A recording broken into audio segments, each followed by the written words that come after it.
4 ఆవులు. ఒక ఊరి చివర పచ్చని మైదానంలో 4 ఆవులు ఎంతో సఖ్యంగా స్నేహంగా ఉండేవి. కలిసి గడ్డి మేయటం, కలిసి తిరగడం చేసేవి. ఇవి ఎప్పుడూ కలిసి మెలిసి గుంపుగానే ఉండేవి కాబట్టి పులి, సింహాలు వీటి జోలికి రాలేకపోయేవి.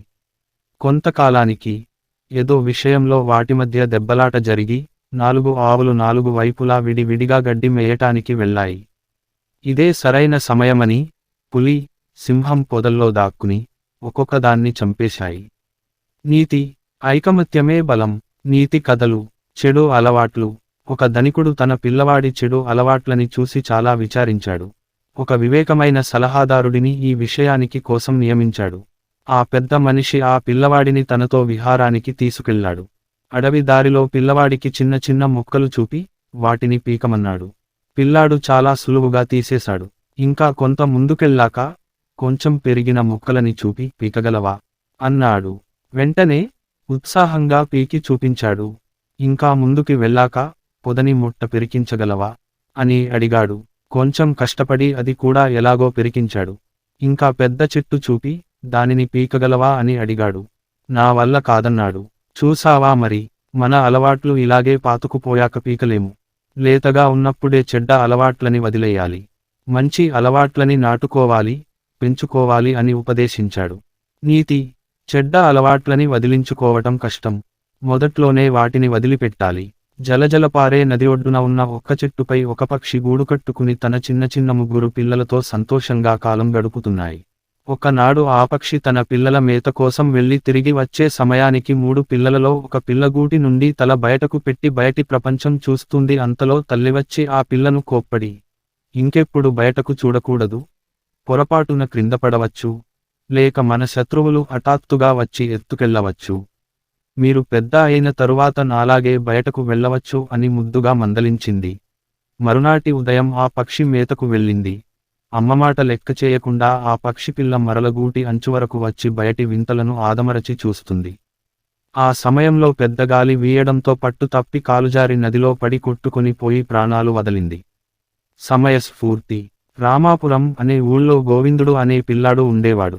ఓ రోజు గోవిందుడిని వాళ్ళ నాన్న పిలిచి పక్క ఊరిలో ఉండే తన స్నేహితుడి ఇంటికి వెళ్ళమని, అతడో చిన్న పెట్టె ఇస్తాడని దాన్ని జాగ్రత్తగా తీసుకురావాలని చెప్పాడు.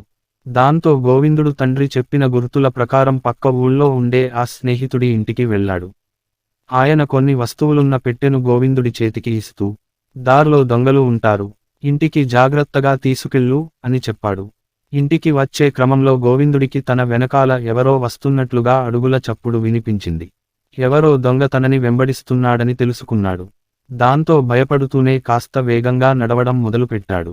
ఆ అడుగుల చప్పుడు వేగం కూడా పెరిగేసరికి గోవిందుడికి ఏం చేయాలో పాలుపోలేదు.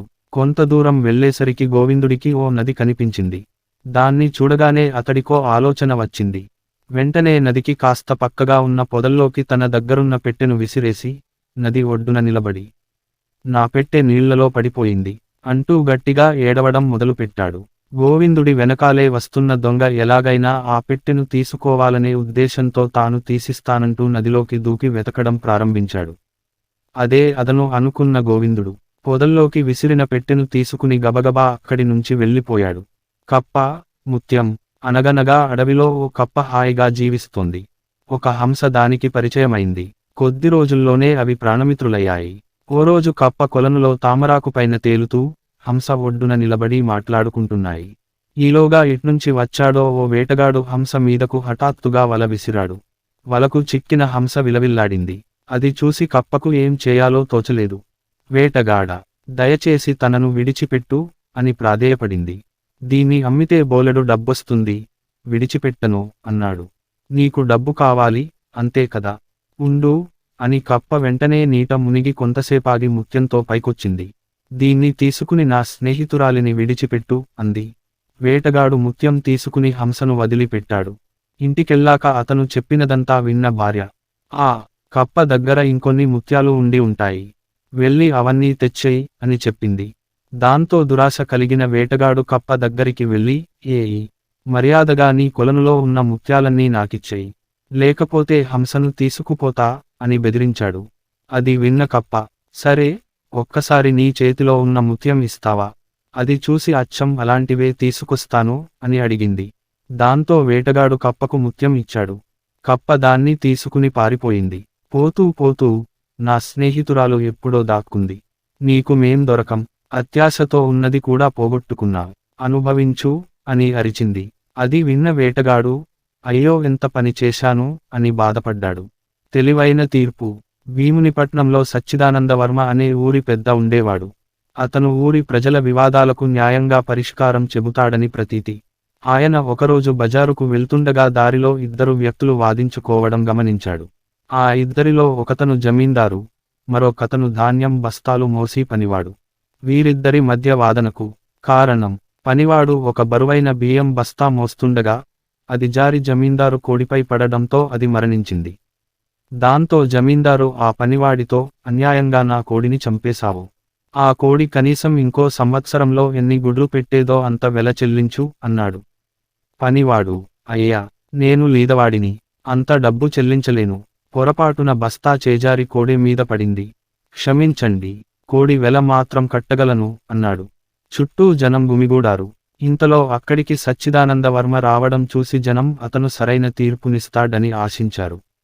జమీందారు, పనివాడు సచ్చిదానందవర్మతో జరిగిన విషయానికి వివరించారు. కాసేపు ఆలోచించి సచ్చిదానందవర్మ, జమీందారు వాదన సరైనదే. పనివాడు అతనికి కోడి వెల, సంవత్సరమంతా పెట్టబోయే గుడ్ల వెల కలిపి మొత్తం 100 రూపాయలు చెల్లించవలసిందే అని చెప్పాడు. అది విని అక్కడున్న వారంతా ఆశ్చర్యపోయారు. వారికి అతని తీర్పు అన్యాయంగా అనిపించింది. పనివాడు ఎంతో నిరాశపడ్డాడు. సచ్చిదానందవర్మ, నా తీర్పు ఇంకా ముగించలేదు అని కొనసాగించాడు. జమీందారుతో, కోడిగుడ్లు పెట్టాలంటే నువ్వు దానికి ధాన్యం పెట్టాలిగా, మరి 1 సంవత్సరంలో నీ కోడి ఎంత ధాన్యం తినేది అని అడిగాడు. 2 బస్తాలు స్వామి అన్నాడు జమీందారు. అయితే ఆ 2 బస్తాల ధాన్యం వెలను నువ్వు పనివాడికివ్వు అన్నాడు సచ్చిదానందవర్మ. ఆయన తీర్పు అర్థంకాక జమీందారు అయోమయంగా చూశాడు. ఏమీ లేదు, రాబోయే సంవత్సరంలో నీ కోడి ఇవ్వబోయే లాభం నువ్వు ఆశిస్తున్నావు. మరి సంవత్సరాంతం కోడికి నువ్వు పెట్టే ఖర్చు ఏమవుతుంది? కోడి లాభం అతను నీకివ్వాలంటే ఆ కోడికయ్యే ఖర్చును నువ్వు అతనికివ్వాలి కదా అంటూ వివరించాడు సచ్చిదానందవర్మ. 2 బస్తాల ధాన్యం వెల తనకు రాబోయే 100 రూపాయల కంటే ఎక్కువ అని గ్రహించాడు జమీందారు. గుమ్మిగూడిన జనమందరూ తీర్పు విని సంతోషించారు. పనివాడు పొరపాటున కోడిని చంపాడు కాబట్టి తనకేమీ ఇవ్వనక్కర్లేదని జమీందారు ఒప్పుకున్నాడు. అత్యాశ ఫలం. ఒక ఊళ్ళో గోవిందునే యువకుడు ఉండేవాడు. అతను ఆవులు, గేదెల మందను కొండ ప్రాంతానికి తీసుకెళుతుండేవాడు. అయితే అవి గడ్డి మేస్తూ చుట్టుపక్కల ఎటు పడితే అటు వెళ్ళిపోతుండేవి. తప్పిపోతే దొరకవని గోవిందుడు వాటికి చిన్న చిన్న గంటలు మెడకు కట్టాడు. వాటిని మేతకు వదిలేసి తాను కట్టెలు కొడుతుండేవాడు. సాయంత్రం అన్నింటినీ ఇంటికి మళ్లించేవాడు. గంటలు కట్టడంతో ఎంత దూరంలో ఉన్నా వాటిని గుర్తించేవాడు. ముఖ్యంగా తనకు ఎంతో ఇష్టమైన ఆవుకి మంచి ఖరీదైన గంట కట్టాడు. అందువల్ల అది తప్పిపోకుండా ఉండేది. ఒకరోజు ఆ గేదెలు మేస్తున్న వైపు ఒక వ్యక్తి వెళుతూ ఆ ఖరీదైన గంట ఉన్న ఆవును చూశాడు. ఆ ఆవును ఎలాగైనా తస్కరించాలనుకున్నాడు. వెంటనే గోవిందుడి దగ్గరికి వెళ్ళి, ఆవు మెడలో గంట ఎంతో బావుంది, నాకు అమ్ముతావా? నీకు కావాల్సినంత సామ్ము ఇస్తాను అని అడిగాడు. వీడెవడో వెర్రివాడులా ఉన్నాడు, ఉత్తి గంటకి ఎంతో డబ్బులిస్తున్నాడు అని మనసులో నవ్వుకుని సరేన్నాడు గోవిందుడు. ఆ వ్యక్తి ఆ గంటను తీసుకుని డబ్బులిచ్చి వెళ్ళాడు. ఆ మరునాడు ఆ గంట కొన్న వ్యక్తి గోవిందుడు ఉన్న చోటికి వచ్చాడు. నెమ్మదిగా మెడలో గంటలేని ఆవును ఇంటికి తీసుకెళ్ళిపోయాడు. సాయంత్రం కాగానే ఆ ఆవు తప్ప అన్నీ కనిపించాయి. గంట లేకపోవడంతో ఆ ఆవు ఎక్కడున్నదో తెలియలేదు. ఆవు పోయిందని బాధపడ్డాడు. ఆ గంట కొన్న వాడే ఆవును దొంగిలించి ఉంటాడని గ్రహించలేకపోయాడు. అయ్యో, గంట ఉంటే బాగుండేదే అని చింతించాడు. నీతి. అత్యాశకు పోతే మన దగ్గర ఉన్నది కూడా పోతుంది. ఒక అడవిలో కొన్ని కోతులు నివాసం ఉండేవి. వేసవికాలం రావడంతో అడవిలోని చెరువులు, నీటి కాలువలు పూర్తిగా ఎండిపోయాయి. ఒకరోజు కోతులకు విపరీతమైన దాహం వేసింది. నీటి కోసం వెతుకుతూ అవి అడవిని దాటాయి. అక్కడ ఇసుకలో నీటి అలల్లా ఎండమావులు మెరుస్తూ కనిపించాయి. వాటిని నీటిగా భావించిన కోతులు మూకుమ్మడిగా అటువైపు పరుగెత్తాయి. తీరా అక్కడికి వెళ్లి చూస్తే అక్కడ నీళ్లు లేవు సరికదా, మరి కొంత దూరంలో నీటి అలలు మెరుస్తూ కనిపించాయి. దానితో కోతులు తిరిగి ముందుకు పరుగెత్తాయి. ఆ విధంగా కోతులు ఆ ఎండలో ఎండమావుల వెంట నీటి కోసం వెతుకుతూనే ఉన్నాయి. నీళ్లతో గొంతు తడుపుకోకపోతే నా ప్రాణం పోయేలా ఉంది. దీనంగా అంది ఒక కోతి. ఏం చేద్దాం, నీళ్లు కనబడుతూ అన్నాయి కానీ చేతికి అందటం లేదు. ఇదేమీ మాయో, అంది మరొక కోతి. పొదలో ఒక కుందేలు నివాసం ఉంటోంది. ఆ కుందేలు జరిగినదంతా చూసింది. కోతులకు సహాయం చేయాలని వచ్చి వాటి ముందు నిలబడింది. ఎండమావుల్లో ఎక్కడైనా నీరు ఉంటుందా? దగ్గరలో చెరువు ఒకటి ఉంది. అక్కడికి వెళ్ళి మీ దాహం తీర్చుకోండి అని చెప్పింది. ఇది విని కోతులకు చాలా కోపం వచ్చింది. మేం తెలివితక్కువ వాళ్ళమా అంటూ ఒక కోతి కుందేలు పైకి దూకి దాని మెడ పట్టుకుంది. నేను చెప్పేది నిజం, నా మాటలు నమ్మండి, భయంగా అరిచింది కుందేలు. ఆ కోతి కుందేలును బలంగా నేలకేసి కొట్టింది. ఆ దెబ్బతో కీచుగా అరుస్తూ కుందేలు ప్రాణం వదిలేసింది. నీతి: మూర్ఖులకు హితవు చెబితే దాని పర్యవసానం ఇలాగే ఉంటుంది. అత్యాశ ఫలం. ఒక ఊళ్ళో గోవిందునే యువకుడు ఉండేవాడు. అతను ఆవులు, గేదెల మందను కొండ ప్రాంతానికి తీసుకెళుతుండేవాడు. అయితే అవి గడ్డి మేస్తూ చుట్టుపక్కల ఎటు పడితే అటు వెళ్ళిపోతుండేవి. తప్పిపోతే దొరకవని గోవిందుడు వాటికి చిన్న చిన్న గంటలు మెడకు కట్టాడు. వాటిని మేతకు వదిలేసి తాను కట్టెలు కొడుతుండేవాడు. సాయంత్రం అన్నింటినీ ఇంటికి మళ్లించేవాడు. గంటలు కట్టడంతో ఎంత దూరంలో ఉన్నా వాటిని గుర్తించేవాడు. ముఖ్యంగా తనకు ఎంతో ఇష్టమైన ఆవుకి మంచి ఖరీదైన గంట కట్టాడు. అందువల్ల అది తప్పిపోకుండా ఉండేది. ఒకరోజు ఆ గేదెలు మేస్తున్న వైపు ఒక వ్యక్తి వెళుతూ ఆ ఖరీదైన గంట ఉన్న ఆవును చూశాడు. ఆ ఆవును ఎలాగైనా తస్కరించాలనుకున్నాడు. వెంటనే గోవిందుడి దగ్గరికి వెళ్ళి, ఆవు మెడలో గంట ఎంతో బావుంది, నాకు అమ్ముతావా? నీకు కావాల్సినంత సామ్ము ఇస్తాను అని అడిగాడు. వీడెవడో వెర్రివాడులా ఉన్నాడు, ఉత్తి గంటకి ఎంతో డబ్బులిస్తున్నాడు అని మనసులో నవ్వుకుని సరేన్నాడు గోవిందుడు. ఆ వ్యక్తి ఆ గంటను తీసుకుని డబ్బులిచ్చి వెళ్ళాడు. ఆ మరునాడు ఆ గంట కొన్న వ్యక్తి గోవిందుడు ఉన్న చోటికి వచ్చాడు. నెమ్మదిగా మెడలో గంటలేని ఆవును ఇంటికి తీసుకెళ్ళిపోయాడు. సాయంత్రం కాగానే ఆ ఆవు తప్ప అన్నీ కనిపించాయి. గంట లేకపోవడంతో ఆ ఆవు ఎక్కడున్నదో తెలియలేదు. ఆవు పోయిందని బాధపడ్డాడు. ఆ గంట కొన్న వాడే ఆవును దొంగిలించి ఉంటాడని గ్రహించలేకపోయాడు. అయ్యో, గంట ఉంటే బాగుండేదే అని చింతించాడు. నీతి: అత్యాశకు పోతే మన దగ్గర ఉన్నది కూడా పోతుంది. మోసం బట్టబయలు. రామయ్య, సోమయ్య కోట ముందు గొడవ పడుతున్నారు. అది చూసిన భటులు వారిద్దరినీ రాజు ముందు ప్రవేశపెట్టారు. అక్కడ కూడా వాళ్ళు పోట్లాడుకుంటూనే ఉన్నారు. రాజుకు కోపం వచ్చి, విషయానికి ఏంటి అని గద్దించాడు. నేను గుర్రం మీద వస్తుంటే ఈ రామయ్య నడుచుకుంటూ వెళుతున్నాడు. అతడు రాజధానికే వస్తున్నాడని తెలుసుకొని నేను దయతలిచి గుర్రం ఎక్కించుకున్నాను. తీరా ఇక్కడ దిగాక గుర్రం తనదేనని అంటున్నాడు అని సోమయ్య వివరించాడు. మహారాజా, ఆ గుర్రం నాది. నేనే దారిలో కనిపించిన సోమయ్యను ఎక్కించుకున్నాను. తీరా ఇప్పుడు గుర్రం తనదంటూ నేను మోసం చేశానని నిందలు వేస్తున్నాడు చెప్పాడు రామయ్య. వెంటనే మంత్రిని పిలిచిన రాజు సమస్యను పరిష్కరించమన్నాడు. రేపు మధ్యాహ్నం వచ్చి గుర్రాన్ని తీసుకువెళ్లమని చెప్పి మంత్రి వారిని పంపించాడు. మర్నాడు వచ్చిన వారితో మంత్రి, మీ గుర్రం అశ్వశాలలో ఉంది, వెళ్ళి తెచ్చుకోండి అన్నాడు. ఇద్దరు భటులు తోడు రాగా మొదట సోమయ్య అశ్వశాలకు వెళ్ళాడు. అక్కడ 1000 గుర్రాలకు పైగా ఉన్నాయి. తనది అని అంటున్న గుర్రం ఏదో తెలియక ఏడుపు మొహంతో తిరిగి వచ్చాడు. తర్వాత అశ్వశాలకు వెళ్ళిన రామయ్య, రాణి, రాణి అని పిలిచాడు. యజమాని గొంతు వినగానే గుర్రం పరుగెత్తుకొచ్చింది. ఆ గుర్రం రామయ్యదని, సోమయ్య అబద్ధం ఆడుతున్నాడని మంత్రి నిర్ధారించాడు. విషయాన్ని మహారాజుకు వివరించాడు. దీంతో రాజు సోమయ్యను చెరసాలలో వేయించి రామయ్యను వదిలేశాడు. వైద్యం నేర్చిన విభాగం 3. మసికన్ను అనే అడవిలో ఒక కోతి ఉండేది. అల్లరి చేష్టలతో, తిక్క పనులతో సరదాగా గడిపేది. అలాంటి కోతి ఒకరోజు దిగులుగా ఉండటం ఉడత గమనించి కారణం అడిగింది. కోయిల పాటను, నెమలి నాట్యాన్ని, లేడి పరుగును, సింహం రాజసాన్ని, పులి రీవిని అందరూ ప్రశంసిస్తున్నారు. కాని నన్ను ఎవరూ పొగడటం లేదు అని బాధపడింది. నీ చేష్టలను, తుంటరి పనులను ఎవరూ ఇష్టపడరు. ఏదో ఒక ఉపయోగపడే ప్రతిభ ఉంటేనే ఘనత లభిస్తుంది అని చెప్పింది ఉడత. ఆ రోజు నుంచి ఏదో ఒక విద్య బాగా నేర్చుకుని అందరి మెప్పు పొందాలని అనుకుంది కోతి. వెంటనే అడవి నుంచి దగ్గర్లో ఉన్న పల్లెటూరుకు వెళ్ళింది. అక్కడ ఒక వైద్యుడు ప్రజలకు సేవ చేయడం కనిపించింది. కోతి ఆయన దగ్గరకు వెళ్ళి, అడవిలో జంతువులు జబ్బులతో, గాయాలతో బాధపడుతున్నాయి. నాకు వైద్యం నేర్పిస్తే వాటికి సేవలందిస్తాను అంది. కోతి కోరిక విన్న వైద్యుడికి ముచ్చటేసి సరేనన్నాడు. అప్పటి నుంచి కోతి ఆయనకు సహాయపడుతూ వైద్యం నేర్చుకుంది. కొన్ని రోజుల తర్వాత వైద్యుడి అనుమతి తీసుకుని అది అడవికి వెళ్ళింది. కనిపించకుండా పోయిన కోతి తిరిగి రావడంతో జంతువులన్నీ చుట్టూ చేరి, ఎక్కడికెళ్ళావు? ఎలాగున్నావు? అంటూ కుశల ప్రశ్నలతో ఉక్కిరిబిక్కిరి చేశాయి. తాను వైద్యం నేర్చుకున్న విషయానికి చెప్పడంతో జంతువులు సంతోషించాయి. తర్వాత కోతి అడవిలో తిరిగి వైద్యానికి అవసరమైన మూలికలు సేకరించుకుంది. ఆహారం జీర్ణం కావడం లేదని గుర్రం, దంతం నొప్పిగా ఉందని ఏనుగు, కాలికి గాయమైందని జింక, కుందేలు. ఇలా ఒక్కొక్కటిగా రకరకాల జంతువులు కోతి దగ్గరకు వరుస కట్టాయి. వైద్యం పొందిన తర్వాత నమస్కరిస్తూ, దాని సేవలను పొగుడుతూ కృతజ్ఞతలు చెబుతున్నాయి. కోతికి ఇప్పుడు ప్రశంసల కంటే తాను చేస్తున్న సేవే ఎక్కువ సంతృప్తినిస్తోంది. ఎంతో కష్టపడి, పట్టుదలగా కృషి చేసి నేర్చుకున్న ప్రతిభతోనే ఘనత లభిస్తుంది. ఆ విద్య ఇతరులకు ఉపయోగపడితే అంతకు మించిన తృప్తి, ప్రశాంతత ఎక్కడా లభించవు అని మనసులో అనుకుంది కోతి. తనలో ఈ మార్పునకు కారణమైన ఉడతకు ప్రత్యేకంగా కృతజ్ఞతలు చెప్పుకుంది. ఈ విషయాన్ని అడవిలోని మిగతా జంతువులకు వివరించింది.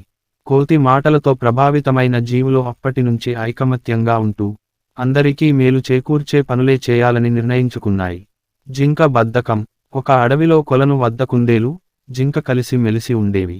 అందులో కుందేలు చాలా చురుకైనదని, జింకకు మాత్రం బద్ధకం ఎక్కువని జంతువులన్నీ అంటుండేవి.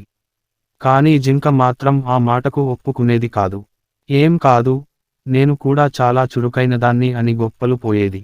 ఒకరోజు ఇదేమాట పైన జంతువుల మధ్య వాదన వచ్చింది. కొలనుకు పెద్ద అయిన ఏనుగు మధ్యలో కల్పించుకుని, సరే, జింక తాను చురుకైన దాన్నని వాదిస్తోంది కాబట్టి దానికి కుందేలుకు ఒక పోటీ పెడతాను. ఒక పెద్ద దుంపను మన కొలను ప్రాంతంలోనే దాచిపెడతాను. దాన్ని ఇద్దరిలో ఎవరు వెతికి తీసుకొస్తే వారే విజేత. ఆ దుంప మొత్తాన్ని బహుమతిగా పొందొచ్చు అని చెప్పింది.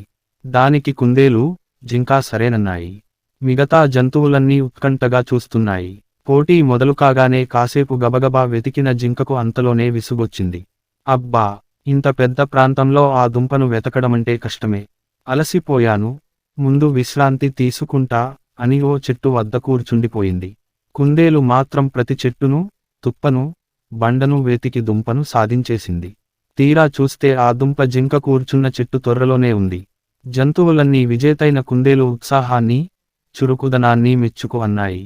అయ్యో, పక్కనే ఉన్న బద్ధకంతో చూడక ఓడిపోయానే అని బాధపడి జింక అప్పటినుంచి తన పద్ధతి మార్చుకుంది. స్నేహమే బహుమతి. సింగమల అనే అడవిని కంటి అనే సింహం పాలిస్తుండేది. దానికి నక్క, కాకి అనుచరులుగా ఉండేవి. ఓ రోజు కాకి ఎగురుకుంటూ వచ్చి, మన అడవికి దూరంగా ఉన్న ఎడారిలో ఒంటెను చూశాను. దాన్ని వేటాడగలిగితే మనకు వారంపాటు ఆహారానికి సమస్య రాదు అని చెప్పి సింహాన్ని, నక్కని బయల్దేరదీసింది. కాని ఎడారిలోకి అడుగుపెట్టగానే అక్కడి వేడికి సింహం, నక్కల కాళ్ళు కాలి నడవలేకపోయాయి. దాంతో కాకి ఒంటె దగ్గర కెళ్ళి, మిత్రమా, నువ్వు మా రాజు సింహాన్ని, మంత్రి నక్కని అడవిలో దించగలవా అని అడిగింది. ఒప్పుకున్న ఒంటె సింహాన్ని, నక్కని మోసుకుంటూ వాళ్ళ స్థావరానికి తెచ్చింది. దాని మంచితనం సింహానికి బాగా నచ్చి, మిత్రమా, నువ్వు కూడా మాతో పాటు ఇక్కడే ఉండు అంది ఒంటెతో. సింహం ఉన్నపళంగా తీసుకున్న ఈ నిర్ణయం నక్కకి, కాకికి బొత్తిగా నచ్చలేదు. అవి ఓ ఉపాయం పన్నాయి. మహారాజా, కాళ్ళు కాలడం వల్ల మీరు ఇప్పట్లో వేటాడలేరు. మీరు ఆకలితో ఉండటం మేం చూడలేం, కాబట్టి మమ్మల్ని తినండి అన్నాయి. అది విన్న ఒంటె, వాళ్ళని వదిలే రాజా, నన్ను చంపితే మీ ముగ్గురికి వారంపాటు ఆహారం కాగలను అంటూ ముందుకొచ్చింది. నక్క, కాకి ఆ మాట కోసమే ఇలా నాటకమాడాయని సింహానికి అర్థమై పోయింది. దాంతో, సరే, ఒక్కొక్కరూ వరుసగా రండి, ముందు చిన్న జీవితో మొదలు పెడతాను. కాకి, నువ్వు రా ముందు అంది. ఆ మాటకి కాకి తుర్రుమంటే, నక్కేమో పరుగు లంఘించుకుంది. ఒంటె, సింహాలు మాత్రం అప్పటి నుంచి మంచి స్నేహితులుగా ఉండిపోయాయి. మొదటికే మోసం. ఒక అడవిలో సింహం, చిరుతపులి కలిసి ఉండేవి. రెండిటికీ వయసైపోవడంతో పెద్దగా వేటాడలేకపోయేవి. ఉన్నదాంట్లోనే ఏదోలా సరిపెట్టుకునేవి. ఓసారి వాటికి వరుసగా వారం రోజులపాటు తినడానికి ఏమీ నకనకలాడిపోయాయి. అదే సమయంలో వాటికో జింకపిల్ల కనిపించింది. అప్పుడు సింహం, మిత్రమా, మనం ఎవరికి వారే వేటాడుతుంటే జంతువులు పారిపోతున్నాయి. ఈసారి ఇద్దరం కలిసే చెరోవైపు నుంచి దాడి చేద్దాం అని చెప్పింది. దానికి చిరుతపులి సరేనంది. రెండూ కలిసి తెలివిగా వేటాడటంతో జింకపిల్ల దొరికిపోయింది. దాంతో వాటి సంతోషానికి అవధుల్లేవు. అయితే సింహం మాత్రం, కలిసి వేటాడాలన్న ఆలోచన మొదట వచ్చింది నాకు. అందుకే ముందు నేనే తింటాను అంది. దానికి చిరుతకు ఎక్కడలేని కోపం వచ్చింది. దాంతో, అక్కడ ఉన్నదే చిన్న జింకపిల్ల, ముందు నువ్వు తింటే మొత్తం తినేస్తావు. ఇద్దరం కలిసి వేటాడాం, కలిసే తిందాం అని చెప్పింది. దానికి సింహం ఒప్పుకోలేదు. మాటామాటా పెరిగింది. అసలు నీకు వాటానే ఇవ్వను, మొత్తం నేనే తింటాపో అని ఉరిమింది చిరుత. ఈ గొడవంతా చెట్టుచాటు నుంచి ఓ నక్క గమనించసాగింది. అసలే వృద్ధాప్యం, ఆపైన ఆకలితో అలమటిస్తున్న ఆ రెండూ ఎక్కువసేపు పొట్లాడుకోలేవన్న విషయానికి దానికి అర్థమైంది. గొడవ పడి పడి సింహం, చిరుత అలసిపోయి కూలబడ్డాయి. అదే అదుననుకున్న నక్క గబాలున జింకపిల్లను లాక్కుని పారిపోయింది. అయ్యో, కలిసి పంచుకోకుండా గొడవపడి ఆహారాన్ని పోగొట్టుకున్నామే అని బాధపడ్డాయి సింహం, చిరుతపులులు. స్నేహమే బహుమతి. సింగముల అనే అడవిని కంది అనే సింహం ఉండేవి. ఓ రోజు ఎగురుకుంటూ వచ్చి, మన అడవికి దూరంగా ఉన్న ఎదారిలో ఒంటెను వారంపాటు ఆహారానికి చెప్పి సింహాసి, నక్కని బయలేదనీసింది. కానీ అడుగుపెట్టగానే అక్కడే వేడికి సింహం, నక్కలంల కాలి నడవలేకపోయాయి. దాంతో కాకి ఒంటె దగ్గర వెళ్ళి, మిత్రమా, నువ్వు మా రాజు సింహాన్ని, మంత్రి ఇప్పుకున్న ఒంటె సింహాన్స్, నక్కలి మోసుకుంటూ స్థావరానికి తెచ్చింది. దాని మంచితనం మారోపాటు ఇక్కడే ఉందో అంది ఒంట్తో. సింహం ఉన్నపళంగా తీసుకున్న ఈ నిర్ణయం నక్కకి, కాడికి తీరా నచ్చలేదు. అవి ఓ ఉపాయం పన్నాయి. మహారాజా కాళ్ల కాలడం వల్ల మీరు ఇప్పట్లో వేటాడలేదు. మీరు ఆకలితో ఉండటం మేం చూడలేం, కాబట్టి మమ్ముల్ని తినండి అన్నాయి. అది విన్న ఒంటి వాళ్ళని వదిలే కాజా, నన్ను చంపితే కంటూ ముందుకొచ్చింది. నక్క, రాకీ సూట కోసమే నాటకమాడాయని సింహానికి అర్థమైపోయింది. దాంతో, సరే, ఒక్కొక్కరూ వరసగా వండి, ముందు చిన్న జీవితో మొదలు పెడతాను కా నువ్వు రా ముందు అంది. ఆ మాటలు కాని తుర్రుమంటే బిక్కేమో పరుగు లంఘించుకుంది. ఒంటే, సింహాలు మాత్రం అప్పటి నుంచి మంచి గొప్ప త్యాగం. శివానందుడు అనే వ్యక్తి ఒకనాడు అరణ్య మార్గంలో వస్తుండగా ఒక రాక్షసుడు అతనికి ఎదురొచ్చి, ఓయి మానవుడా, నేను మిక్కిలి ఆకలిగొని ఉన్నాను, నిన్ను తినేస్తాను అన్నాడు. శివానందుడు చేతులు జోడించి, రాక్షసో అత్తమా, నేను నా కుమారై వివాహం కోసం ఆభరణాలు తీసుకుని వెళుతున్నాను. ఇవి ఇంటిలో ఇచ్చి మరల వచ్చి నీకు ఆహారం కాగలను అన్నాడు. వెళ్ళి త్వరగా రా అన్నాడు రాక్షసుడు.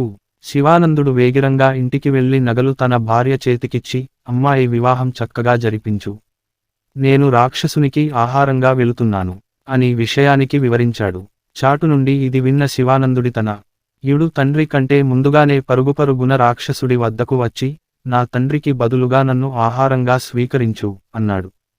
అంతలో శివానందుడు వచ్చి కుమారుడిని వదిలివేసి, తనను తినమని అన్నాడు.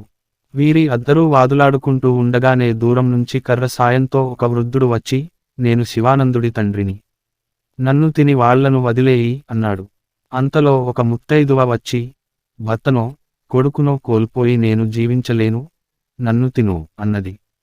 ఈలోగానే ఒక సవజవ్వని వచ్చి, ఈ అనర్థాలకి మూలం నేను, నాకు నగలు తేవడానికి వెళ్ళిన తండ్రి నీ కంటపడినాడు, నన్ను తిను అన్నది. వారి అనురాగబంధాలు చూసి రాక్షసుని కంట జలజల కన్నీరు వచ్చింది. అంతలో అతను గంధర్వుడుగా మారిపోయి, నేనొక గంధర్వుడను, శాపం వల్ల రాక్షసు మారాను, మీపల్ల శాపవిమోచనం జరిగింది కాబట్టి మీకు సకల సిరిసంపదలు ఇస్తూ అన్నాను, తీసుకోండి అని వారికి కానుకలు ఇచ్చి అదృశ్యమయ్యాడు.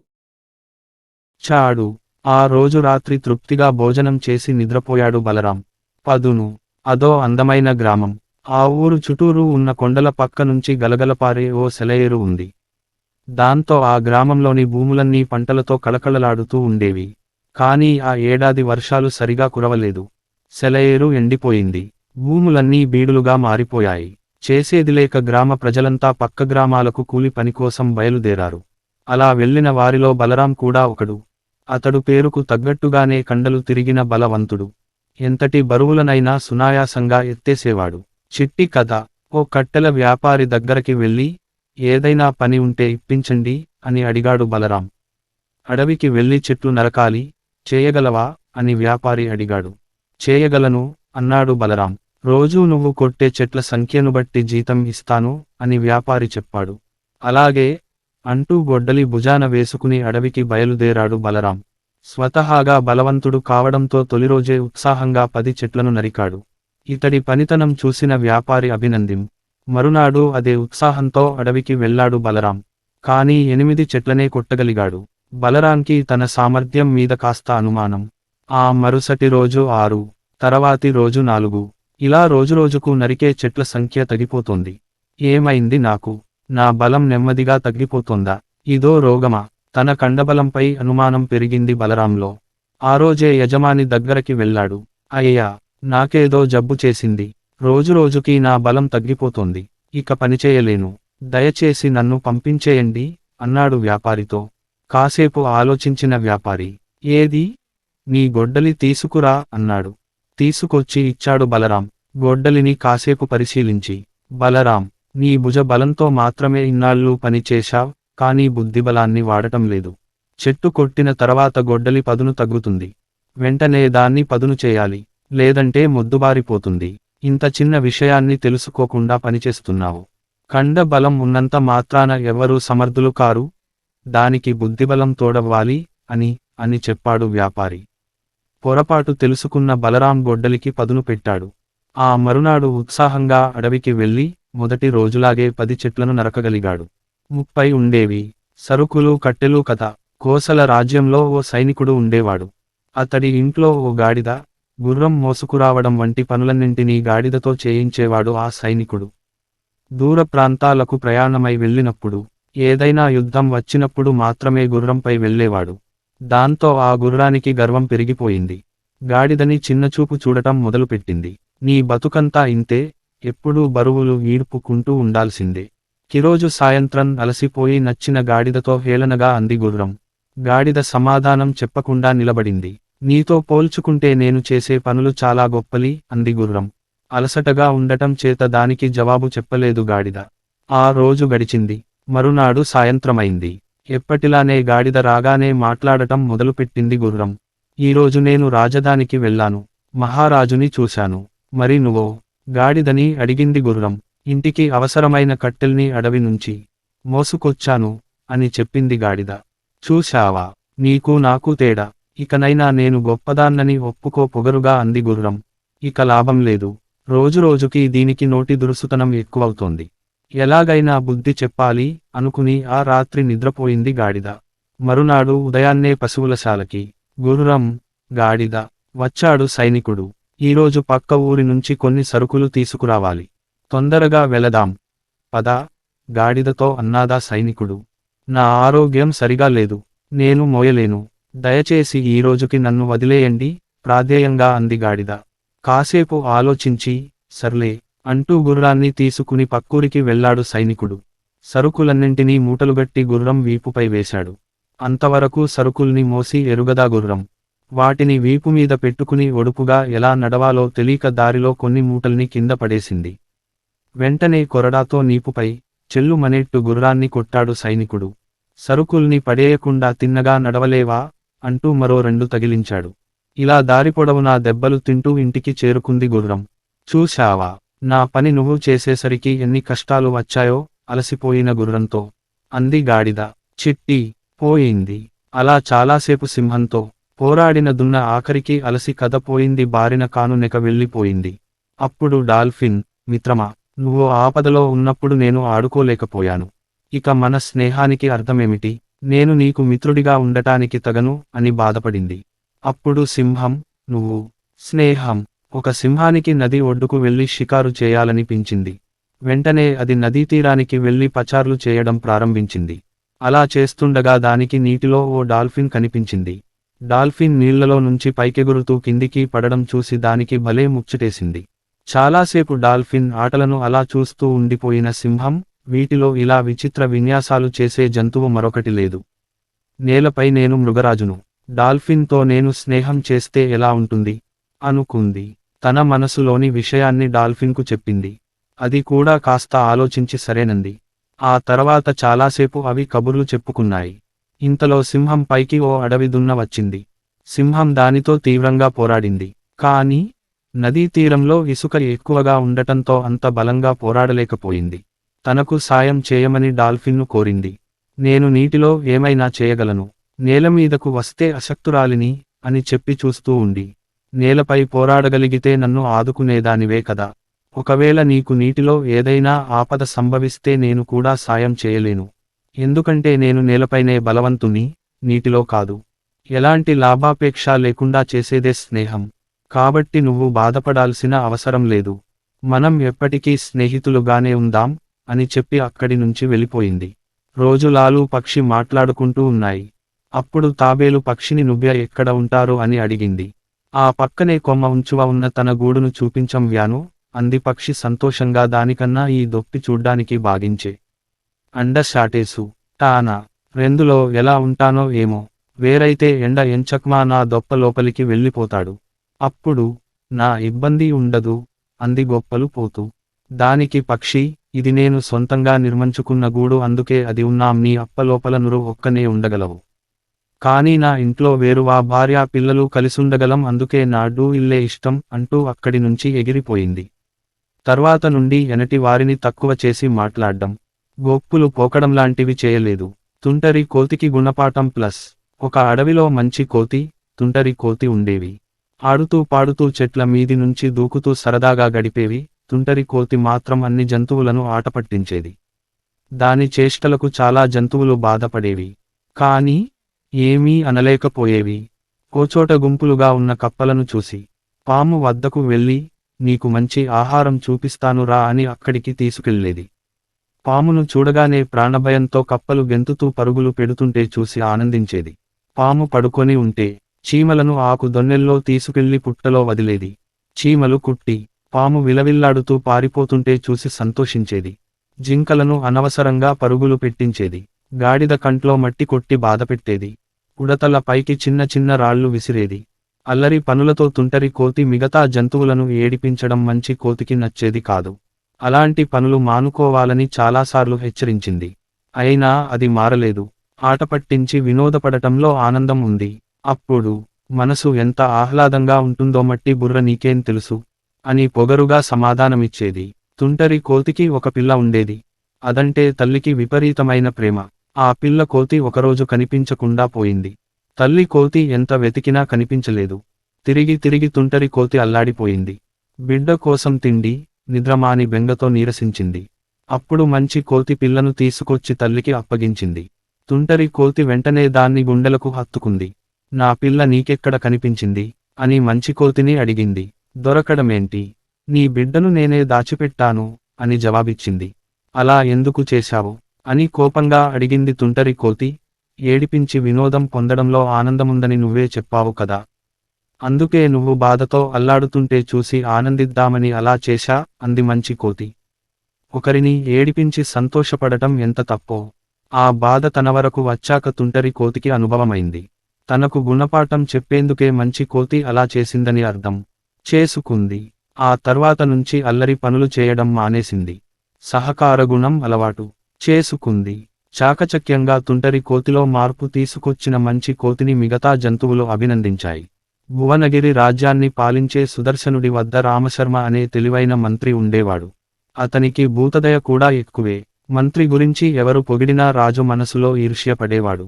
అతనికంటే తనే తెలివైన వాడినని, తనకే భూతదయ ఎక్కువగా ఉందని జనం చేత అనిపించుకోవాలనే కోరిక బలంగా ఉండేది.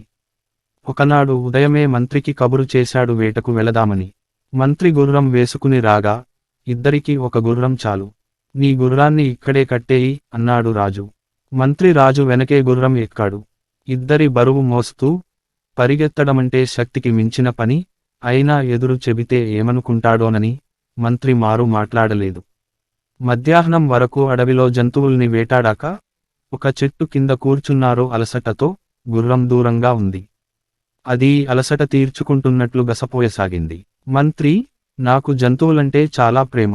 ఇప్పుడు చూడు, గుర్రాన్ని పిలవగానే నా దగ్గరికే వస్తుంది. నేను ఈ చెట్టు దగ్గర ఉంటాను, నువ్వు ఆ చెట్టు దగ్గర నిలబడు అన్నాడు. మంత్రి తప్పుతుండా అనుకుని లేచి కాస్త ఎడంగా ఉన్న చెట్టు దగ్గరకు వెళ్ళాడు. రాజు ఈల కొట్టగానే గుర్రం కదిలింది. పరిగెత్తుకుంటూ వస్తూనే ఇద్దరినీ మార్చి చూసింది. అది నేరుగా మంత్రి దగ్గరకు వెళ్లి చేతిలోని పచ్చగడ్డి నోటితో అందుకుని తినసాగింది. జంతువులకైనా మనుషులకైనా ఎదుటి వారు చూపించే ప్రేమ కన్నా వారి అవసరాలకే ఎక్కువ ప్రాధాన్యత ఉంటుంది. గుర్రం ఉదయం నుంచి పరిగెత్తి చాలా ఆకలితో ఉంది మహారాజా, అన్నాడు మంత్రి గడ్డిని గుర్రం నోటికి అందిస్తూ. ఎంతైనా నీ తెలివితేటలు అమోఘం మంత్రివర్య, అన్నాడు రాజు మెచ్చుకుంటూ. శేషయ్య, భూషయ్యలు ఆ ఊరిలో ప్రముఖ వ్యాపారస్తులు. ఇద్దరి మధ్య గట్టిపోటీ ఉండేది. ఒకరోజు ఒక యువకుడు భూషయ్య వద్దకు వచ్చాడు. పద్దులు కుంటున్న భూషయ్య కాసేపయ్యాక తల ఎత్తి ఎవరన్నట్టు అతడికేసి చూశాడు. అయ్యా, నా పేరు తిరుపతి, శేషయ్యగారి వద్ద గుమాస్తాగా పనిచేసేవాణ్ణి. అక్కడ జీతం సరిపోక పనిమానేశాను. మీ దగ్గర ఖాళీ ఉంటే చేస్తాను, అన్నాడు. భూషయ్య క్షణం ఆలోచించి, ఇక్కడ కొంతకాలం పని చేశాక మళ్ళీ జీతం పెంచమని అడగవని నమ్మకం ఏమిటి? అన్నాడు. జీతం సరిపోదనిపిస్తే అప్పుడు పెంచమని అడగడంలో తప్పులేదు కదండీ, అన్నాడు తిరుపతి. నిన్ను పనిలోకి తీసుకుంటే నాకు ప్రత్యేకంగా లాభం ఉందా అని అడిగాడు. భూషయ్య, మీరనేది నాకర్థం కాలేదండి, అన్నాడు తిరుపతి వినయంగా. అదే, అక్కడ వ్యాపారానికి సంబంధించి ఎలా నడుస్తోంది వగైరా విషయాలు నాకు చెప్పగలవా అని అడిగాడు భూషయ్య. అది కుదరదండి, ఎందుకంటే అక్కడి రహస్యాలు మీకు చెబితే మీరు నన్ను పనిలోకి తీసుకోరు, అన్నాడు తిరుపతి. ఎందుకని అంటూ భూషయ్య కాస్త మాట సాగదీశాడు. ఇక్కడి విషయాలు మళ్ళీ అక్కడ చెప్పవని నమ్మకం ఏమిటి అని అడుగుతారు, అన్నాడు తిరుపతి. ఆ జవాబు వింటూనే భూషయ్య పెద్దగా నవ్వి, తిరుపతి, నీ జవాబు నీ తెలివితేటల్నే కాదు, నిజాయితీని కూడా తెలియజేస్తున్నది. నాకు ఆ శేషయ్యకు వ్యాపారంలో పోటీయే గాని గుమాస్తాల విషయంలో పోటీ లేదు. రా ఈ పద్దు పుస్తకం అందుకో, నిన్ను పనిలోకి తీసుకుంటున్నాను, అన్నాడు. చంద్రయ్య అనే షావుకారు దుకాణంలో చిదానందం అనేవాడు కొత్తగా పనిలో చేరాడు. ఒకరోజు అతడు చంద్రయ్యతో, అయ్యా, రేపు పనిలోకి రాలేను కాబట్టి సెలవు కావాలి, అన్నాడు. చంద్రయ్య విసురుగా, ఇవి పండుగ రోజులు, బేరసారాల మాటేం కాను, కుదరదు, అన్నాడు. చిదానందం బదులు చెప్పకుండా వెళ్ళిపోయాడు. మరో 2 రోజులు పోయాక చిదానందం చంద్రయ్య దుకాణం తెరవకముందే అతడింటికి వెళ్ళి, ఇవాళ పనికిరాను, సెలవు ఇప్పించండి అని అడగ్గా, చంద్రయ్య విసుక్కుంటూ, ఇలా చీటికి మాటికి సెలవులడగటం ఏమీ బాగోలేదు. దుకాణం తీసే వేళయింది పద, అన్నాడు. ఇదంతా చూస్తున్న చంద్రయ్య భార్య అతన్ని సైగ చేసి పిలిచి నెమ్మదిగా, ఇంతకు ముందున్న పనివాడు చెప్పా పెట్టకుండా సెలవు పెడుతున్నాడనే కదా పనిలోంచి తీసేసింది. ఇతడికి ఒకరోజు సెలవిస్తే కొంపేమీ మునిగిపోదు కదా, అన్నది. చంద్రయ్య నవ్వుతూ, నువ్వన్నది నిజమే, అంటూ వెళ్ళిపోతున్న చిదానందాన్ని వెనక్కి పిలిచి, నువ్వు సెలవడగడం, నేనివ్వననడం, నువ్వు మాట్లాడకుండా వెళ్ళిపోవడం చూస్తుంటే అది నీ విధేయత అనుకోవాలా లేక నిజంగా కావలిసే సెలవు అడుగుతున్నావా, అన్నాడు. అయ్యా, నాకు కావలసింది మీరు సెలవు ఇవ్వననడమే, అన్నాడు చిదానందం. అతని సమాధానానికి చంద్రయ్య భార్య అవాక్కయ్యారు. చిదానందం వాళ్లతో, మొన్న సెలవడిగింది పొరుగురి పుట్టింటిలో నా భార్యని దిగబెట్టి రావడానికి. ఒకసారి అక్కడికి వెళ్ళిందంటే ఆమె ఒక పట్టాన తిరిగి రాదు. ఇవాళ సెలవిమ్మన్నది ఆమెని దేవుడి తిరణాళ్లలో తిప్పి తీసుకురావడానికి. అక్కడ ఆమె నాచేత పెట్టించబోయే ఖర్చుని భరించే స్తోమత నాకు లేదంటూ వెళ్ళిపోతుంటే, అసలు విషయానికి ఇదా, అంటూ వాళ్ళిద్దరూ కడుపుబ్బేలా నవ్వుకు అన్నారు. వీరాపురం అనే ఊళ్ళో రంగయ్య అనే మోతు బరి రైతు ఉండేవాడు. అతని దగ్గర ధనయ్య అనే అత్యాశ పరుడైన పనివాడు ఉండేవాడు. రంగయ్య అతన్ని ఎంత బాగా చూసుకున్నా, అడిగిన దానికన్నా ఎక్కువ సొమ్ము వస్తువులు ఇచ్చినా ఇంకా ఏదో కావాలని ఆశపడుతూ నిజాయతీ అసంతృప్తితో గడుపుతుండే వాడు. అంతేకాదు, అతని కళ్ళు ఎప్పుడూ రంగయ్య డబ్బు దాచేపెట్టే మీదే ఉండేవి. దాని తాళం చెవి ఎప్పుడెప్పుడు చేతికి చిక్కుతుందా, ఎప్పుడు అందు లోని డబ్బుతో ఉడాయిద్దామా అనుకుంటూ ఉండేవాడు. అప్పుడప్పుడు చిన్న చిన్న దొంగతనాలు చేసేవాడు. రంగయ్య భార్య మాత్రం ఇతన్ని కనిపెట్టి ఉండేది. భర్తను కూడా హెచ్చరించేది. కానీ రంగయ్య ఆమె మాటలు పట్టించుకునేవాడు కాదు. అయితే ఒక రోజు ఉన్నట్టుండి రంగయ్య దగ్గరికి వచ్చి, అయ్యా, నేను పని మానేసి వెళ్ళిపోతాను. నేను ఎంత నిజాయితీగా పనిచేస్తున్నా మీరు నన్ను పూర్తిగా నమ్మడం లేదు, అన్నాడు. ధనయ్య దానికి రంగయ్య, అదేంటి ధనయ్య, నీకు ఇక్కడ పూర్తి స్వేచ్ఛ ఉంది, ఏం అవసరమున్నా తీసుకోవచ్చు, కావలసింది తినొచ్చు, చివరికి నా పెట్టె తాళాలు కూడా అందుబాటులో ఇక్కడే ఉంటాయి, అన్నాడు ఓ చోట వేలాడు తున్న తాళాల గుత్తిని చూపించి, వెంటనే అతను గబాల్న, ఆ తాళాలతో పెట్టె తెరుచుకోవడం లేదే అంటూ నోరు జారి నాలుక్కరచుకున్నాడు. అడిగినప్పుడల్లా నేను డబ్బు ఇస్తుండగా తాళాలతో నీకు పనేమి వచ్చింది ధనయ్య? నీ తీరు గురించి నా భార్య చెబుతున్నా నేనే పట్టించుకో లేదు. ఇక చాలు, నీకు రావలసిన డబ్బులు తీసుకుని వెంటనే వెళ్ళిపో అన్నాడు రంగయ్య కోపంగా. చేసిన తప్పుకు పశ్చాత్తాపపడుతూ ఇల్లు వదిలాడు ధనయ్య. తుమ్మగూడెం అనే ఊరిలో కావమ్మ అనే అవ్వ ఉండేది. ఒంటరిగా బతుకీడుస్తున్న కావమ్మకి బీరా అనే కుక్క తోడుండేది. ఓసారి అవ్వ అడవి ఎవరి పని వాళ్ళది కెళ్ళి కట్టెపుల్లలు తెచ్చుకుంటూ ఉండగా ఓ బాతు కనిపించింది. ఒళ్లంతా రక్తస్రావమై కొన ఊపిరితో ఉందది. కావమ్మ దాన్ని ఎత్తుకుని గాయాలకి పసరు రాసింది. ఆమె చికిత్సతో కోలుకున్న బాతు కావమ్మకి ప్రతిరోజూ ఏటి లోపలికెళ్ళి చేపల్ని పట్టుకొచ్చి ఇస్తుండేది. కావమ్మ ఆ బాతుకి బూరా అని పేరు పెట్టి ముద్దుగా చూసుకునేది. దాంతో బీరాలో అసూయ పుట్టింది. ఓ రోజు కావమ్మ కొడుకు శాయన్న వస్తున్నాడని కబురొచ్చింది.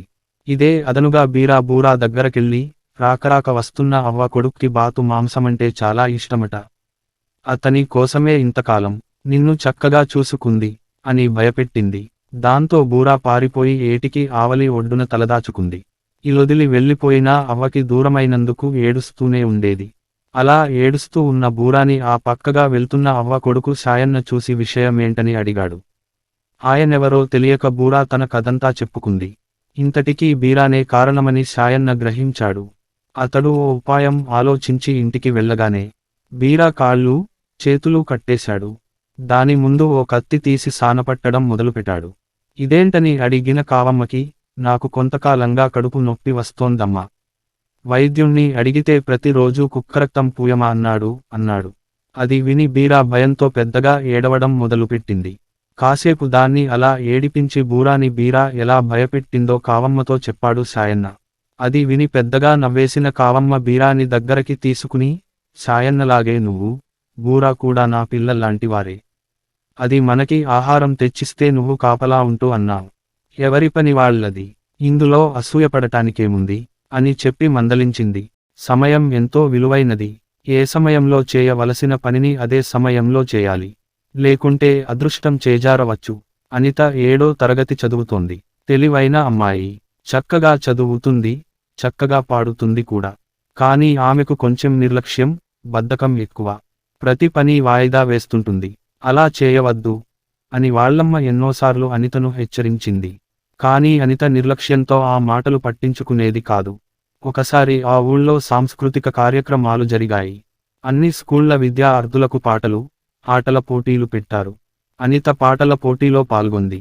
అందులో ఆమెకు మొదటి బహుమతి వచ్చింది. కొన్ని రోజుల తరువాత ఒకరోజు సాంస్కృతిక కార్యక్రమాలు నిర్వహించిన సంస్థ నుండి అనితకు ఒక ఉత్తరం. నిర్లక్ష్యం వచ్చింది. గత నెలలో జరిగిన పాటల పోటీలో మొదటి బహుమతి వచ్చినందుకు మరునాడు తమ కార్యాలయానికి వచ్చి బహుమతి తీసుకోవలసిందిగా రాశారు ఆ ఉత్తరంలో. అనిత ఆ ఉత్తరాన్ని పెద్దగా పట్టించుకోలేదు. తరువాత ఎప్పుడైనా వెళ్ళి బహుమతి తెచ్చుకోవచ్చులే అనుకుని, మర్నాడు వెళ్లకుండా 4 రోజుల తర్వాత వెళ్ళింది. ఆ సంస్థవారు బహుమతితో పాటు పట్టణంలో జరుగుతున్న పెద్ద సర్కస్ చూడ్డానికి 2 టికెట్లు కూడా ఇచ్చారు. అయితే ఆ టికెట్టు అంతకు ముందు రోజు జరిగిన ఆటవి. అనిత అవి చూసుకుని, అయ్యో, కనీసం నిన్న వచ్చినా బావుండేది కదా అని బాధపడింది. ఈ సంఘటనతో అనితలో ఎంతో మార్పు వచ్చింది. నిర్లక్ష్యంగా ఉండకుండా ఎప్పటి పని అప్పుడే పూర్తి చేయడం ప్రారంభించింది. నీతి: ఆలస్యం అమృతం విషం. హితవు: ఒక అడవిలో కొన్ని కోగులు నివాసం ఉండేవి. వేసవికాలం రావడంతో పూర్తిగా ఎండిపోయాయి. ఒకరోజు కోడలకు విపరీతమైన దాహం వేసింది. నీటి కోసం వెదుకుగున అని అడవి బాటాయి. అక్కడ జనున కనిపించాయి. నీటిగా భావించిన పరుగెత్తాయి.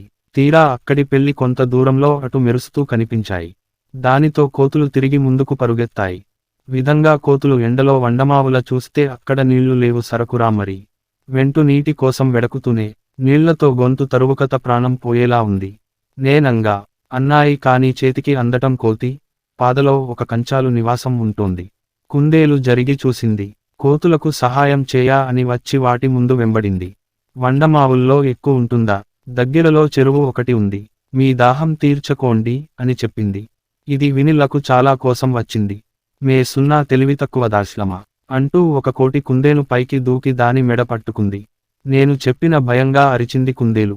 కోతి అంచేతను బలంగా నేలకేసి కొట్టింది. నెతో కీడుగా అరుస్తూ ఉండే ఇన్ పనిచేసింది. నీత మూర్ఖులకు హితవు చెబితే దాని పర్యవసానం ఇలాగే ఉంటుంది. ప్రాణానికి ప్రాణం.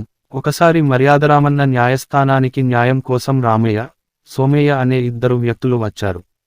సోమయ్య తన చేతి సంచిలోంచి ఒక చచ్చిన పామును బయటికి తీశాడు.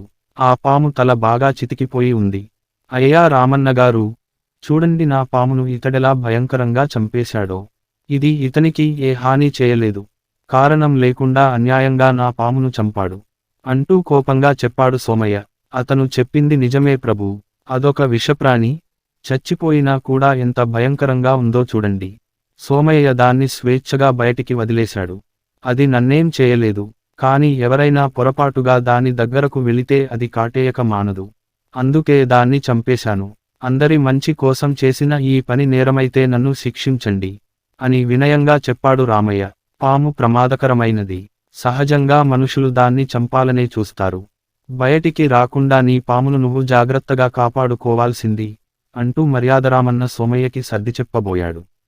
మర్యాదరామన్న మాటను ఏ మాత్రం వినిపించుకోకుండా, కంటికి కన్ను, వంటికి పన్నే సరైన న్యాయమని నేను నమ్ముతాను. నా పాపం ప్రాణాలకు బదులు ఇతని ప్రాణాలు తీయాల్సిందే. నేరస్తులను మీరు శిక్షించకపోతే రాజ్యంలో ఘోరాలు ఇలాగే పెచ్చుపెరిగిపోతాయి. నేను ఇతన్ని వదలను. నా పామును ఏ విధంగా చంపాడో ఇతన్ని కూడా అదే విధంగా చంపుతాను అన్నాడు ఆవేశంగా సోమయ్య. సమస్యను ఎలా పరిష్కరించాలా అని ఆలోచిస్తున్న మర్యాదరామన్నకు ఒక ఆలోచన తట్టింది. నీ పామును రామయ్య ఎలా చంపాడు అని అడిగాడు రామన్న. ఎలా చెప్పమంటారు? దాని తోక పట్టుకుని గిరగిరా గాల్లో తిప్పి నేలకేసి విసిరి కొట్టాడు అని చెప్పాడు సోచున్న. సరే, నువ్వు కూడా అలాగే చంపు. అతని తోక పట్టుకుని గాల్లోకి లేపి గిరగిరా నెలకేసి కొట్టు అని తీర్పు చెప్పాడు. సోమయ్య అయోమయంలో పడ్డాడు. మనిషికి తోక ఉంటుందా?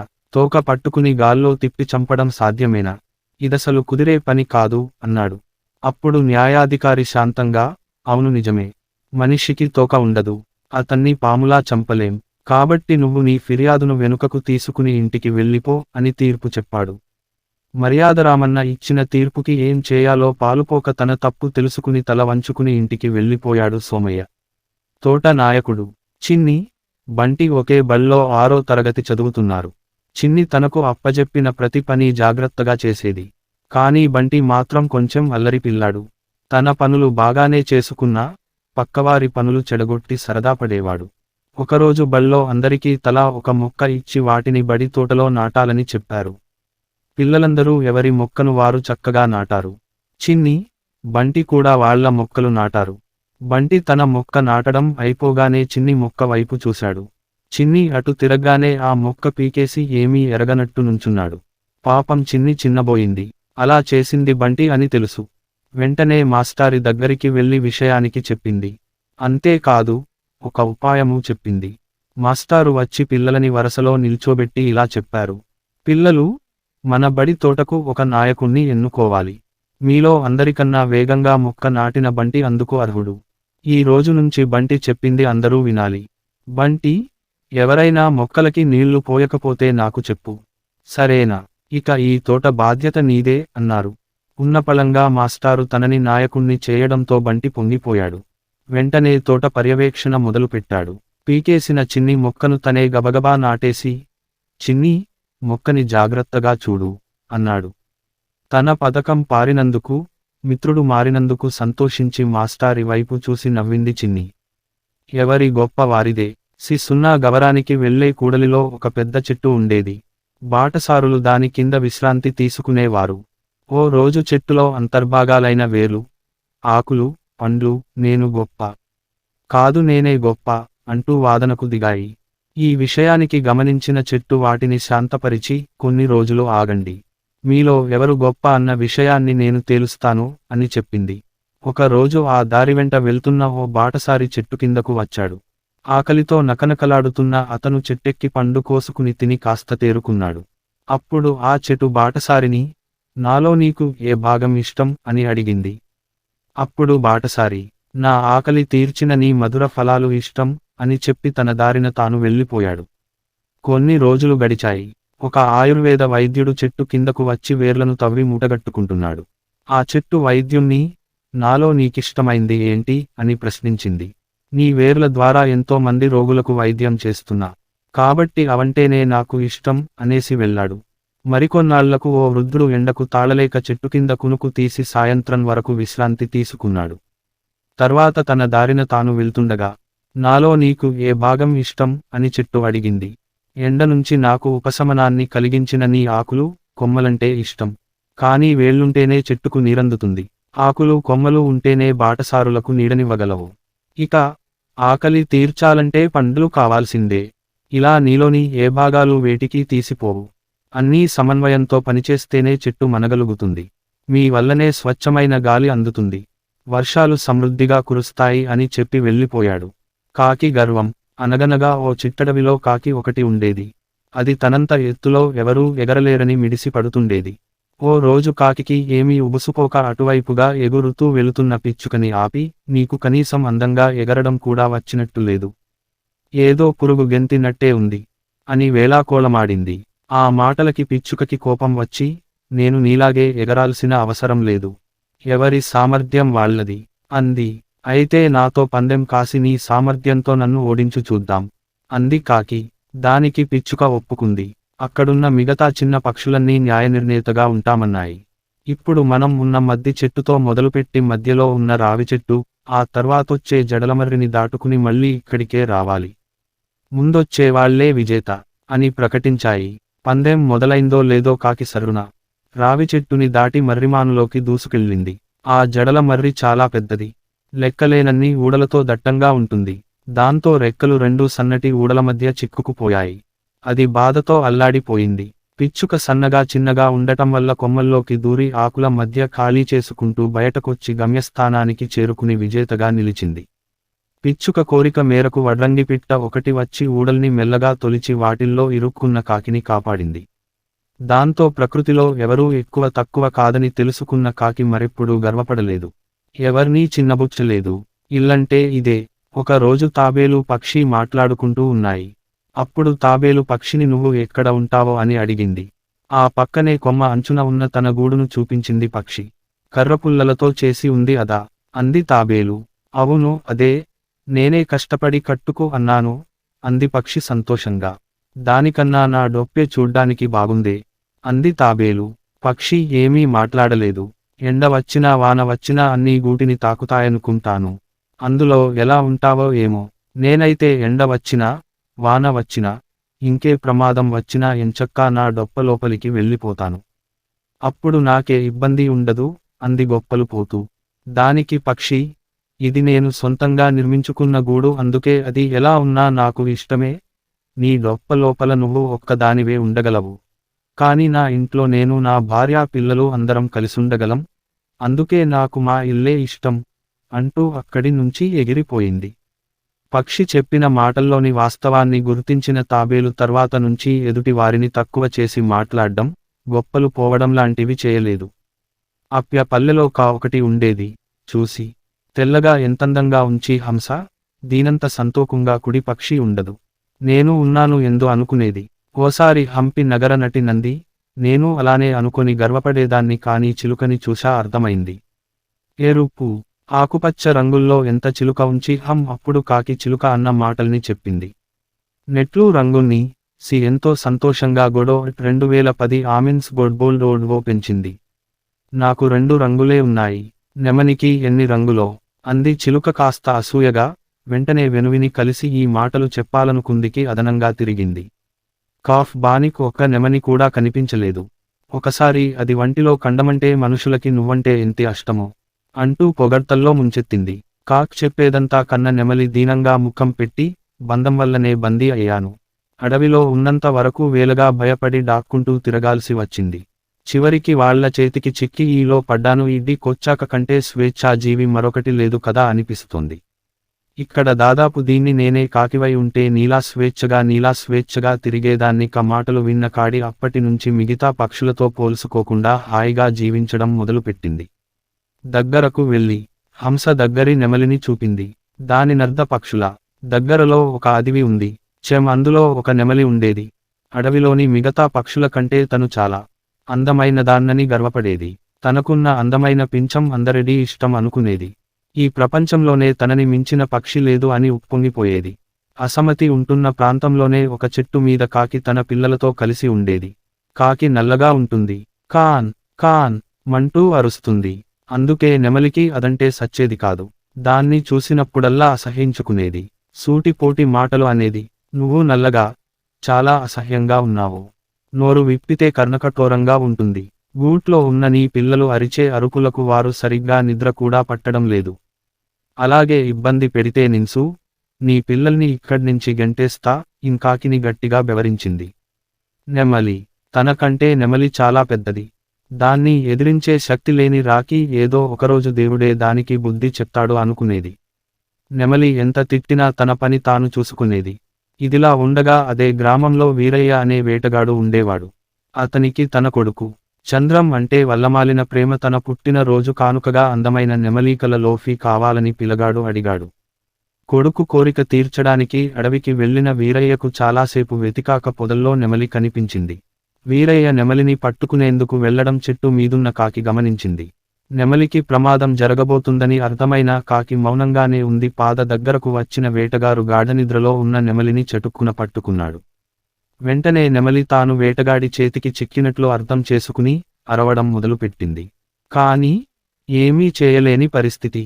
వేటగాడు తన వెంట తెచ్చిన తాళ్లతో నెమలి అందం తెచ్చిన తంట కాళ్లను గట్టిగా కట్టాడు. అప్పటికే దాహంగా ఉన్న వేటగాడికి పక్కనే కోనేరు కనిపించడంతో నెమలిని పొద దగ్గరే ఉంచి నీళ్ల కోసం వెళ్ళాడు. అక్కడే ఉండి మౌనంగా చూస్తున్న కాకిని చూసి నెమలి నన్ను పట్టుకునేందుకు వేటగాడు వస్తుండటం నువ్వు గమనించే ఉంటావు. నువ్వు కాస్త గట్టిగా అరిస్తే నేను నిద్రలేచి ఈ ప్రమాదం నుంచి తప్పించుకునేదాన్ని కదా అంది.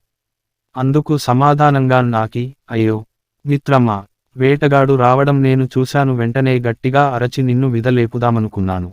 కానీ నేను నోరు తెరిస్తే కర్ణ కఠోరంగా ఉంటుందని నువ్వే అన్నావు. నా అరుపు వినడం ఇష్టం ఉండదని నువ్వే చెప్పావు కదా. అందుకే చూస్తూ నోరు తెరపకుండా మౌనంగా ఉండిపోయా అని చెప్పింది. ఆ మాటలతో నెమలికి జ్ఞానోదయం అయింది. ఒకరి లోపాలను ఎత్తి చూపించి అవమానపరిస్తే ఎలాంటి పరిణామాలు ఎదుర్కోవాల్సి వస్తుందో అనుభవంలోకి వచ్చింది. కాకిని నొప్పించినందుకు తన ప్రాణాలకు ముప్పు వచ్చిందని అర్థమై ఎంతగానో బాధపడింది. నెమలి రాజు. పూర్వం ఒకసారి అడవి పక్షులన్నీ కలిసి తమకు రాజును ఏర్పాటు చేసుకోదలిచాయి. వెంటనే ఒకచోట సమావేశమయ్యాయి. ఎవరిని రాజుగా చేసుకోవాలా అని సుదీర్ఘ చర్చలు జరిపాయి. ఆ సమయంలో అనేక పక్షులు తాము రాజుగా ఉండేందుకు తగిన అర్హతలు కలిగి ఉన్నామని చెప్పాయి. ఓ నెమలి వారి దగ్గర నిలిచి తన సౌందర్యాన్ని వారికి చూపించింది. తన రంగుల పింఛాన్ని చూపి ఆకట్టుకుంది. అలాగే అద్భుతంగా నృత్యం చేసి అందరినీ మంత్రముగ్ధుల్ని చేసింది. నెమలి నాట్య కౌశలానికి అన్ని పక్షులు ఎంతో సంతోషించాయి, ఎంతో మెచ్చుకున్నాయి. ఇదే అదనుగా తీసుకున్న నెమలి పక్షిరాజ్యానికి తనను రాజును చేయాలని కోరింది. ఆ వన్నెలు చూసి భ్రమించి విశేష సంఖ్యలోని పక్షులు పక్షిరాజ్యానికి నెమలినే రాజును చేయాలని నిర్ధారించాయి. అంతటి అందమైన రాజు తమకు లభించినందుకు పక్షులన్నీ పరమానందభరితమై రాజ్యాభిషేకం తసవానికి ప్రయత్నిస్తుండగా ఒక చిలుక ఇలా అంది. మీరంతా కలిసి అసమాన సౌందర్యంగల మయూరాన్ని రాజ్యాధిపతిగా చేయాలని నిశ్చయించినందుకు నాకెంతో ఆనందంగా ఉంది. అయినా నా మనసులో ఒక సందేహం బాధిస్తోంది. మనం ఇప్పుడు ఈ నెమలిని రాజుగా చేసుకుని మన ధనప్రాణాలను ఇతని ఆధీనం చేస్తున్నాం. రాజు వల్ల కలగవలసిన ముఖ్యఫలం ప్రజల రక్షణే గదా. ప్రజారక్షణ చేయలేని రాజుండటం వల్ల ప్రయోజనం ఏంటి? రేపటి నుంచి డేగలు, రాబందులు మొదలైన క్రూరపక్షులు మన మీద దాడి చేసి మనల్ని తినేస్తుంటే తాను అడ్డుపడి మన ప్రాణాలు కాపాడగలదేమో ఈ రాజును అడిగి అప్పుడు పట్టాభిషేక మహోత్సవాన్ని జరిపించితే బాగుంటుందని నా సలహా అన్నది. ఆ మాటలు విని పక్షులన్నీ తెల్లబోయి ఒకరి మొహాలు ఒకటి చూసుకున్నాయి. నెమలి తగిన సమాధానం చెప్పలేక మౌనం వహించింది. అప్పుడు పక్షులన్నీ కలిసి తెలివితెచ్చుకుని నెమలికి రాజ్యాధికారం ఇవ్వడానికి స్వస్తి పలికాయి. జంతువులు, పెద్ద పక్షులు దాడి చేసినప్పుడు రాజుగా నెమలి ధాటిగా ఎదుర్కొనలేదన్న నిర్ధారణకు వచ్చి నెమలిని రాజును చేయాలన్న ఆలోచనను విరమించుకున్నాయి. బాహ్య సౌందర్యానికి ఉప్పొంగి అధికారం కట్టబెట్టి ఇబ్బందులు పడేకంటే శక్తియుక్తులు పరిశీలించి నాయకత్వ లక్షణాలు ఉంటేనే ఎంపిక చేసుకోవాలని అవి గ్రహించాయి. చిలక అనుమానాన్ని సమర్థించాయి. పిచ్చుక ఆతృత. ఒక అడవిలో చెట్టు మీద ఒక పిచ్చుకల జంట కాపురం ఉండేవి. ఒకరోజు ఇద్దరు యాత్రికులు సారుగు ఊరిలో జరిగిన పెళ్లికి వెళ్లి తిరిగి వస్తూ ఆ చెట్టు కింద కూర్చుని విశ్రాంతి తీసుకుంటున్నారు. వాళ్ళిద్దరు పెళ్లిలో తిన్న భోజనం గురించి మాట్లాడుకుంటున్నారు. ప్రత్యేకించి పాయసం రుచి ఎంతో అమోఘంగా ఉందన్న మాట ఆ పిచ్చుకల చెవిలో పడింది. మగ పిచ్చుక ఆడపిచ్చుకతో, నాకు పాయనం తినాలని ఉంది, చేసి పెడతావా అని అడిగింది. ఆడపిచ్చుక, సరే బజారుకెళ్ళి బియ్యం, పంచదార, పాలు తీసుకు. మగ పిచ్చుక అన్నీ తెచ్చాక పాయసం చేయడం మొదలు పెట్టింది. ఆడపిచ్చుక సాయంటించి గిన్నెలో నీళ్లు, బియ్యం పోసి ఉడకపెట్టింది. బియ్యం ఉడకాలంటే సమయం పడుతుంది కదా, కాని మగ పిచ్చుకకు తినాలనే ఆతృత ఎక్కువై పాయసం తయారైందా అని అడిగింది. ఇంకా బియ్యం ఉడకలేదు అని చెప్పింది. ఆడపిచ్చుకు కాసేపు ఆగి, ఇంకా అవలేదా అని అడిగింది. మగ పిచ్చుక, ఇప్పుడే పంచదార, పాలు కలిపాను, ఇంకొంచెం ఉడకాలి అని అన్నది. ఆడపిచ్చుక పాయనం చివరకు తయారైంది. అడవంతా పాయసం వాసనతో గుమగుమలాడుతోంది. పాయనం అయిందా అని మగపిచ్చుక అడిగిన ప్రశ్నకు ఆడపిచ్చుక, అయింది కానీ అని మాట పూర్తి చేయకముందే వేడి పాయనంలో మూతి పెట్టి కాల్చుకుంది. మగపిచ్చుక ఆ కోపానికి పాయసం అంతా పడేసింది. అయింది కానీ చల్లారాలి అని నేను మాట పూర్తి చేయకముందే తినబోయి ఎంత పని చేశావా అన్నది ఆడపిచ్చుక.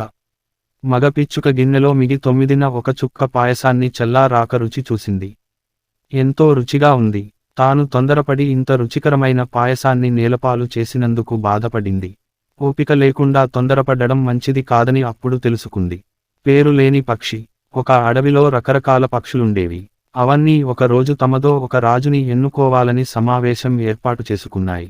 ఎవరు అందరికన్నా ఎత్తులో ఎగురుతారో వారే రాజు అని నిర్ణయించాయి. ఒక పేరులేని పక్షి కూడా ఈ పోటీలో పాల్గొంది. అన్ని పక్షులు ఎగరడం మొదలుపెట్టాయి. అన్నిటికన్నా గద్ద చాలా పైకి ఎగిరింది. అన్ని పక్షులు, గద్దే రాజు అని అంటూ ఉండగా హఠాత్తుగా ఆ గద్ద రెక్కలలో దాక్కున్న ఆ పేరులేని పక్షి ఇంకా పైకి ఎగిరింది. గడ్డ అప్పటికే ఆయాస పడటం వల్ల ఎగరలేకపోయింది. పేరులేని పక్షి, నేనే రాజు, నేనే రాజు అని సంబరపడింది. పక్షులకు అది మోసం చేసిందని తెలిసి, ఎవరు నీటిలో లోతుగా వెళ్ళగలరో వారే రాజు అన్నాయి. బాతు నీటిలోపలికి వెళ్ళింది. చాలా లోతుకు వెళ్ళింది అనుకునే సరికి పేరులేని పక్షి మళ్లీ బాతు రెక్కల నుండి బయటపడి ఇంకా లోపలికి వెళ్ళి, నేనే గెలిచా, నేనే రాజుని అనడం మొదలుపెట్టింది. మిగతా పక్షులకు దాని ప్రవర్తన నచ్చక దానిని ఒక పొలంలో బంధించి ఒక గుడ్లగూబను కాపలాగా పెట్టారు. గుడ్లగూబ కష్టపడి నిద్రలేక కాపలా కాసింది కాని ఒక్క క్షణం కునుకు పట్టింది. అప్పుడు పేరులేని పక్షి మాయమైంది. అన్ని పక్షులు గుడ్లగూబను నిలదీశాయి.